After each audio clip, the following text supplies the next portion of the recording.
Hi, I'm Jackie, creator of Real Estate is a Girl's Best Friend. Today we're talking to Yagnesh, a loan officer. When you're building your team to buy investment real estate, you need to build a great team. You need to get a great agent, a great loan officer, and a great contractor. So we're here to talk to one of the very greatest loan officers. So Yagnesh, what does it take to find a good loan officer? What qualifications do you want? Just call me. That's it. No, I'm just kidding. It's a lot actually. So for me, on the investment side of things, it's just understanding the guidelines. What goes into not only structuring the financing and the down payment, what that's going to look like, but the reserves. When you're buying an investment property, you need X amount of reserves based on Fannie Mae or Freddie Mac, whoever is going to be buying the loans, guidelines, right? Mm-hmm. So that matters, obviously. The down payment portion of it, if it's a single unit, multi-unit, what does that look like? Is the cash flow going to be worth it? Something that I do for my clients is I kind of walk them through, all right, you want to put 25% down, 20% down. Let's take a look at that. Do you want to buy down points or leave it at 0 points and not pay it? Why would you do that? Why wouldn't you do that? Mm-hmm. Because if you're able to not put all that money down and reserve your capital to invest it on the next one or somewhere else, why not? And I think we talked about a lot. You'll need your capital. There will be vacancies. You know, And there will be repairs. there will be repairs. Preserve your capital.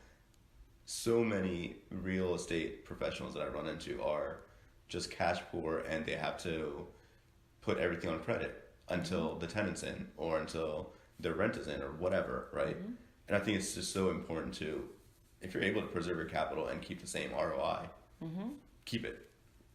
Put it in your pocket, keep it there. You'll need it for later. So when you're looking for a loan officer, one of the nightmares I have as a real estate agent are people say, "Oh, I've got a friend of mine that's a loan officer," and those deals can be Difficult, right? horrific.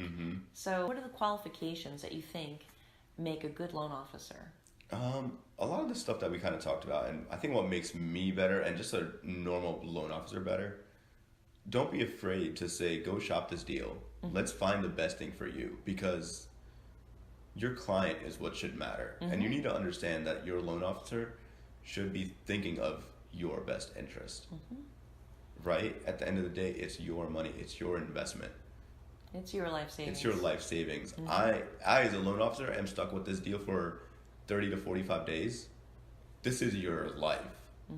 We need to understand that, and you as a consumer need to understand and feel comfortable with your loan officer. Can you go to them and say, hey, my car broke down, I have to buy this car. Can you figure out how to make this work?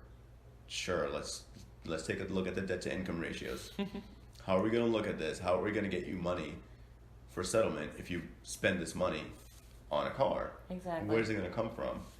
Do they understand those ins and outs and the intricacies that it takes? Because life happens, right? We just bought 2 houses back in October and November. It was super tight. I needed reserves. I had a loan officer that was able to guide me through and say, if you do it this way, you'll be able to make it work. But the moment that you do XYZ, if you do that, it's game over. You're not getting anything that you The want. house of cards falls. Exactly. Yes. And a lot of real estate investing is a house of cards, isn't it? So At do least you- when you're starting out. So do you think it's a good idea to find a loan officer that knows and understands investment properties, knows guidelines well enough to know that maybe if you're buying something in the beach, you do a second home loan. Oh, absolutely, absolutely. Because there's so many times that, and I would advise some people, if you're buying a condo in Ocean City, for example, for an Airbnb, obviously it's an investment property, but more than likely you're going to stay there too. We all have lives. We like to go to the beach, right? Call it a second home. You can put 10% down. It is your second home, but while you're not there, you are able to rent it out on an Airbnb or a short-term basis. That's up to you. But at the end of the day, if it is your second home, you need to be living there at least a part of the time.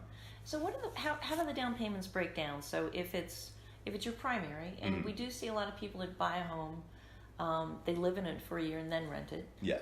So if it's your primary, what are the down payment requirements? As low as 3% if you're doing conventional, depending on your qualifications. You can do FHA 3.5%, 5% for standard conventional, which has mortgage insurance associated with it.